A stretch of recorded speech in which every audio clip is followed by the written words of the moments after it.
नमस्कार साथियों, एक बार फिर से स्वागत है आप सबका प्रबोध क्लासेज के यूट्यूब चैनल में। तो साथियों, हम बात कर रहे थे हिंदी साहित्य के इतिहास के बारे में।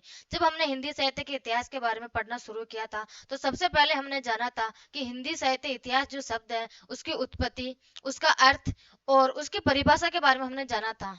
उसके बाद हमने बात की थी कि जो हिंदी साहित्य इतिहास है, उसके बारे में अलग अलग विद्वानों ने अलग अलग परिभाषा दी थी और अलग अलग परिचय बताया था। तो सबसे पहले हमने बात की थी पाश्चात्य विद्वानों के अनुसार, और उसके बाद हमने बात की थी भारतीय विद्वानों या फिर आलोचकों के अनुसार।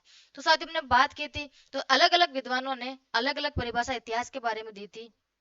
उसके बाद हमने बात की थी हिंदी साहित्य इतिहास लेखन की पद्धतियों के बारे में। किसके बारे में? हिंदी साहित्य इतिहास लेखन की पद्धतियों के बारे में। जब हमने हिंदी साहित्य इतिहास लेखन की पद्धतियों के बारे में बात की थी, तो सबसे पहली पद्धति थी वर्णानुक्रम पद्धति, दूसरी थी अपने पास कालानुक्रम पद्धति, तीसरी थी अपने पास विधेयवादी पद्धति, चौथी थी अपने पास समाज शास्त्रीय पद्धति और पांचवी थी अपने पास वैज्ञानिक पद्धति। कौन कौन सी थी? वर्णानुक्रम, कालानुक्रम, विधेयवादी, वैज्ञानिक और समाज शास्त्रीय पद्धति।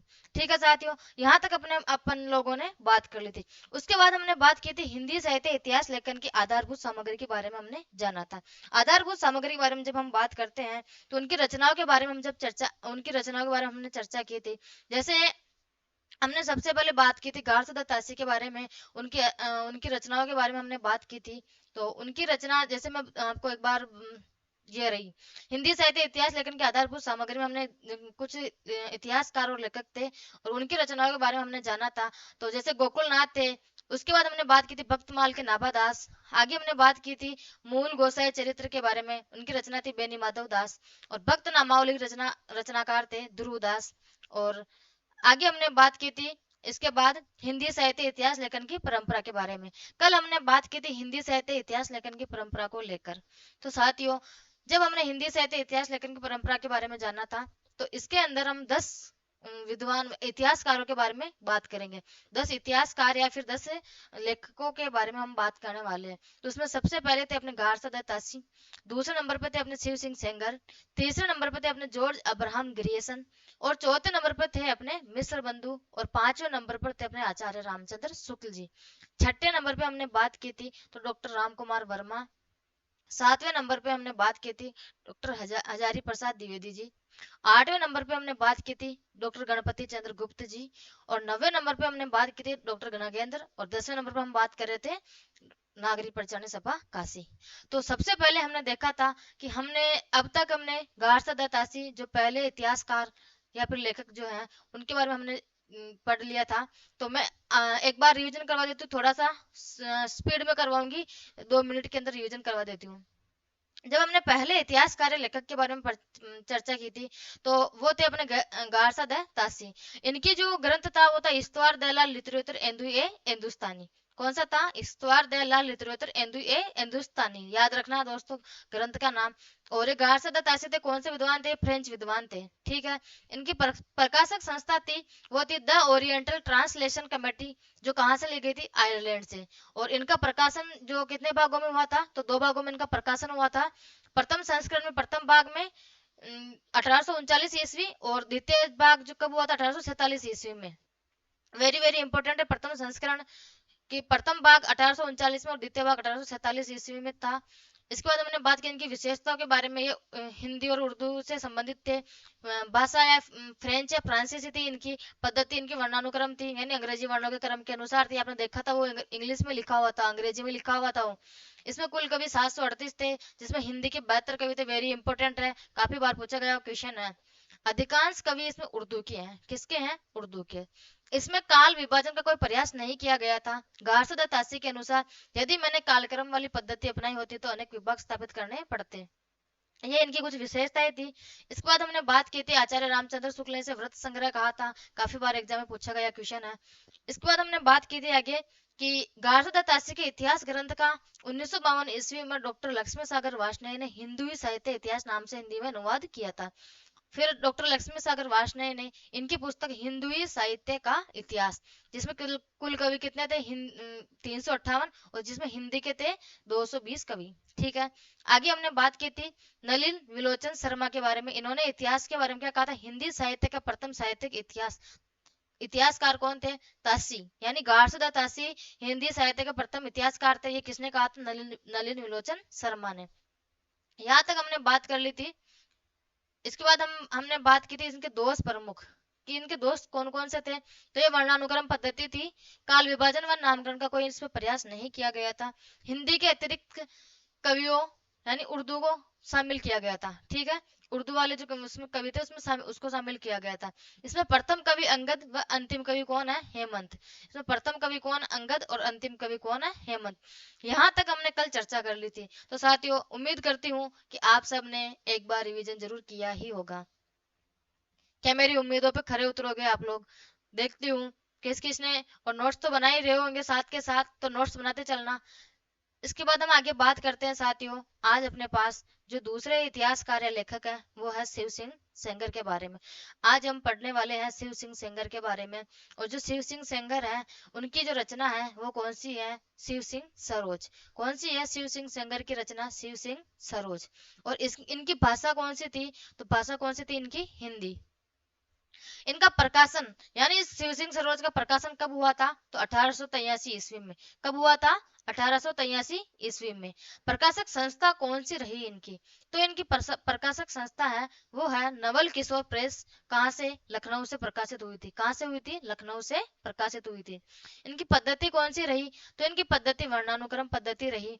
और भारतीय विद्वान का प्रथम प्रयास, यानी भारतीय विद्वान थे जिनका प्रथम प्रयास जो हिंदी में रचना करने वाले थे। ठीक है, इसमें कवियों की संख्या लगभग, कुल कवि कितने थे इसके अंदर? 1000, लगभग 1000 कवि है। ठीक है, हिंदी भाषा में लिखा प्रथम इतिहास ग्रंथ है ये। कौन सा? हिंदी भाषा में लिखा प्रथम इतिहास ग्रंथ कौन सा है? शिव सिंह सेंगर की रचना शिव सिंह सरोज वाला। ठीक है, व्रत संग्रह, आचार्य रामचंद्र शुक्ल ने इसे क्या कहा था? व्रत संग्रह। क्या कहा था? व्रत संग्रह। इतिहास लेखन में महत्वपूर्ण प्रस्थान बिंदु किसका रहा था? शिव सिंह सेंगर का रहा था। इसके बाद हम आगे बात करते हैं।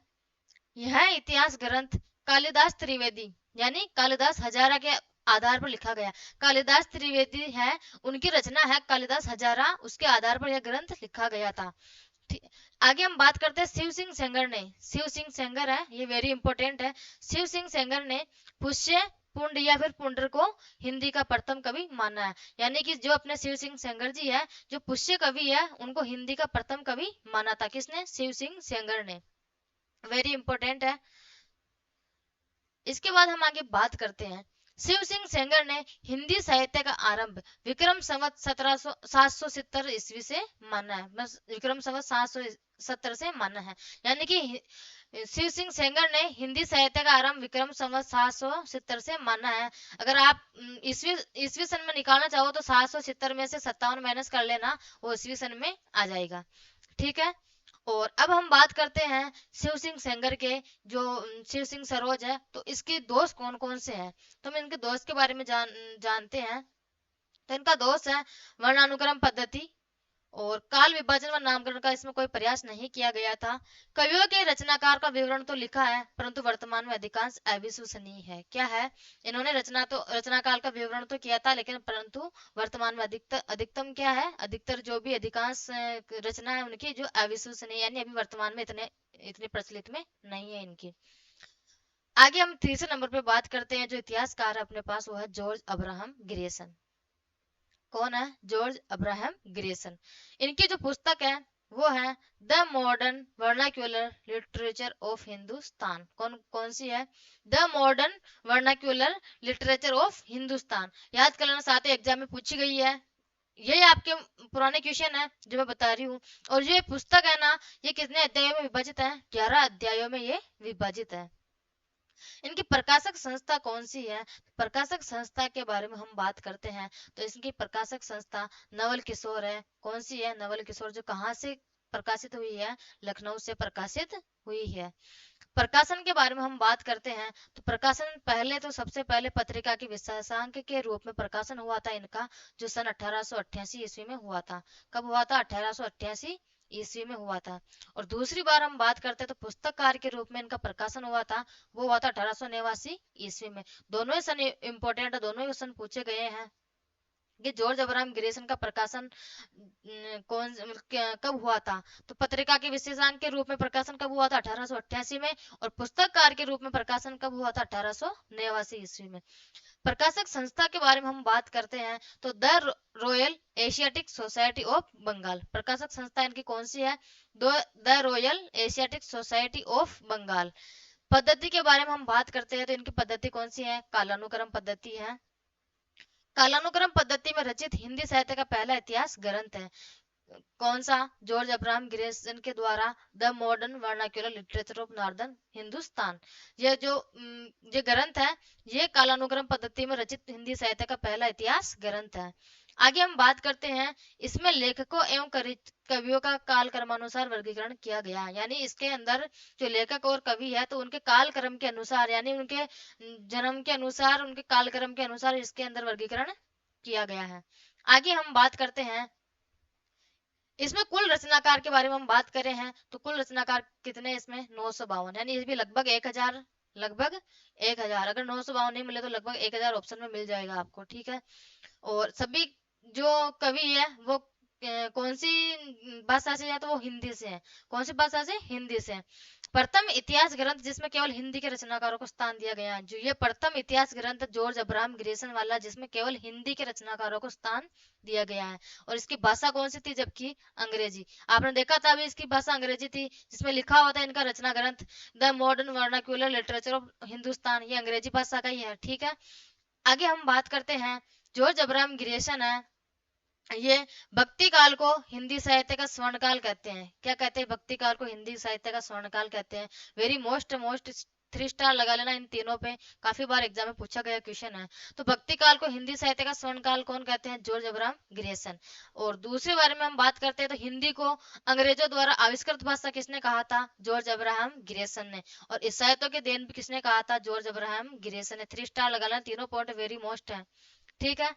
इसके बाद हम आगे बात करते हैं, इसे सही अर्थों या फिर सच्चे अर्थों में हिंदी का प्रथम इतिहास मानने वाले विद्वान डॉक्टर किशोरीलाल गुप्त है। कौन है, डॉक्टर किशोरीलाल गुप्त है। यानी कि ये भी पूछा गया क्वेश्चन एग्जाम के अंदर कि सच्चे अर्थों में हिंदी का प्रथम इतिहासकार किसने माना, तो डॉक्टर किशोरीलाल गुप्त ने माना था। आगे हम बात करते हैं इनकी विशेषताओं के बारे में। आगे हम इनकी विशेषताओं के बारे में बात करते हैं तो जॉर्ज ग्रेसन ने हिंदी साहित्य के विकास क्रम को निम्नलिखित 11 युगों में बांटा था। कितने युगों में, 11 युगों में। सबसे पहले हम बात करते हैं तो पहला युग है इनका चारण काल, दूसरा युग है इनका 15वीं शताब्दी का धार्मिक पुनर्जागरण। ये विशेषताओं के बारे में, जैसे आपको कोई 3 विशेषता इसमें से देंगे और एक विशेषता कोई और दूसरी से पूछी जाएगी, तो यह आपकी विशेषता के अंदर पूछा जाता है ये वाला क्वेश्चन, ये वेरी मोस्ट है। इसकी विशेषता याद कर लेना एक बार जरूर जरूर। तो हम बात करें थे इनके निम्नलिखित जो 11 युग थे, तो उसमें सबसे पहले था चारण काल, दूसरे नंबर पर है इनके 15वीं शताब्दी का धार्मिक पुनर्जागरण, तीसरा है इनका जायसी की प्रेम कविता, और चौथा है इनका ब्रज का कृष्ण भक्ति संप्रदाय। क्या है, ब्रज का कृष्ण भक्ति संप्रदाय। पांचवें के बारे में हम बात करते हैं मुगल दरबार, छठवें के बारे में हम बात करें तुलसीदास, और सातवें कौन से है, रीति काव्य। आठवीं विशेषता के बारे में बात करें तो तुलसी के अन्य प्रवृत्ति। नवीं विशेषता इनकी 18वीं शताब्दी। 10वीं है इनकी कंपनी के शासन में हिंदुस्तान, कंपनी के शासन में हिंदुस्तान। और 11वीं विशेषता इनकी महारानी विक्टोरिया के शासन में हिंदुस्तान।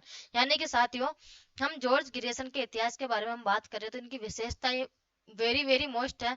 एक बार नेट के अंदर पूछी गई थी ये विशेषता, इसमें से 3 ऑप्शन थे, जिसके अंदर था कि चारण काव्य और जायस की प्रेम कविता थी, और एक ऑप्शन था आपके इसके तुलसी के अन्य प्रवृत्ति, ये ऑप्शन थे। और एक चौथा ऑप्शन कुछ अलग ही दे रखा था। तो 3 पॉइंट आपके इसमें से पूछे गए थे और चौथा आपके अलग पूछा गया, यानी कि ये विशेषता भी वेरी वेरी इंपॉर्टेंट है। जो क्वेश्चन नेट पे पूछे गए हैं, टीजीटी पीजीटी के अंदर पूछे गए हैं, तो अब आपके वो ग्रेड फर्स्ट और सेकंड में भी बन सकते हैं क्वेश्चन, ठीक है। तो एक बार विशेषताओं के बारे में हम वापस बात करते हैं। तो सबसे पहले कौन सी थी, चारण काल, दूसरी थी 15वीं शताब्दी का धार्मिक पुनर्जागरण, तीसरी थी जायसी की प्रेम कविता, चौथी विशेषता थी अपने पास ब्रज का कृष्ण भक्ति संप्रदाय, पांचवी विशेषता थी अपने पास मुगल दरबार, छठी विशेषता थी अपने पास तुलसीदास, और सातवीं विशेषता थी रीति काव्य, आठवीं विशेषता थी तुलसी के अन्य प्रवृत्ति, और नवीं थी 18वीं शताब्दी, 10वीं थी कंपनी के शासन में हिंदुस्तान, और 11वीं विशेषता थी महारानी विक्टोरिया के शासन में हिंदुस्तान। आगे हम बात करते हैं जो ग्रेसन है, जो चारण काल के अंतर्गत निम्नलिखित कवियों को स्थान दिया था। जो चारण काल है, ग्रेसन ने चारण काल के अंतर्गत निम्नलिखित कवियों को स्थान दिया था। वो निम्नलिखित कवियों के नाम हम देखते हैं, तो उसमें सबसे पहले आते हैं अपने पास पुष्य कवि, जिसको अभी आपने पढ़ा था, पुष्य या पुंड या पुंडर कवि भी कहते हैं। खुमान सिंह, तीसरे जो कवि अपने पास वो चंद्रवरदई, चौथे कवि अपने पास केदार, पांचवे है कुमार पाल, छठवें जो अपने पास कवि है वो अनन्य दास, सातवें अपने पास जोधराज, और आठवें है सारंगधर, और नवे है जगनीक। कौन कौन से, सात, एक बार फिर से रिवीजन कर लो कि ग्रेसन ने चारण काल के अंतर्गत निम्नलिखित कवियों को स्थान दिया है। पुष्य कवि खुमान सिंह, चंद्रवरदई, केदार और कुमार पाल, अनन्य दास, जोधराज, सारंगधर और जगनीक। याद हुआ साथियों? तो हम रिवीजन कर लेते हैं एक बार आज की क्लास का वापस, कि हमने जो बात की थी शिव सिंह सेंगर, शिव सिंह सरोज, इनकी रचना थी, और प्रकाशन कब था इनका 1883 ईस्वी में, और 1000 कवि के लगभग इसके अंदर है, कुल कवि है इसके अंदर 1000। और व्रत संग्रह आचार्य रामचंद्र शुक्ल ने कहा था, आचार्य रामचंद्र शुक्ल ने क्या कहा था, व्रत संग्रह बताया था। और इसके बाद हम बात करते हैं, शिव सिंह सेंगर ने पुष्य पुंड या फिर पुंडर कवि माना था। ठीक है, प्रथम कवि, इतिहास का प्रथम कवि शिव सिंह सेंगर ने किसको माना था, पुष्य या पुंड या फिर पुंडर कवि को माना था।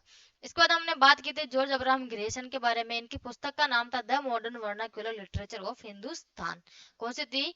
जॉर्ज अब्राहम ग्रेसन की पुस्तक the modern vernacular literature of northern Hindustan. और इनकी जो प्रकाशक संस्था थी वो कहाँ, कौन सी थी? नवल किशोर। कहाँ से प्रकाशित हुई थी? लखनऊ से। प्रकाशन इनका देखते हैं हम तो पत्रिका के विशेषांक के रूप में कौन सी थी? 1888 ईस्वी में प्रकाशित हुई थी, और पुस्तककार के रूप में 1889 में प्रकाशित हुई थी। प्रकाशक संस्था है इनकी the Royal Asiatic Society of Bengal. और इसमें लेखकों और कवियों का कालक्रमानुसार वर्गीकरण किया गया था। कुल कवियों के बारे में हम बात करें तो 952 कवि थे, और जिनमें से इनकी भाषा क्या थी? अंग्रेजी। प्रथम इतिहास ग्रंथ जिसमें केवल हिंदी के रचनाकारों को स्थान दिया गया था। इसके बाद हमने बात की थी कि जॉर्ज अब्राहम ग्रेसन ने भक्ति काल को क्या कहा था, तो हिंदी साहित्य का स्वर्ण काल भक्ति काल को कहा था।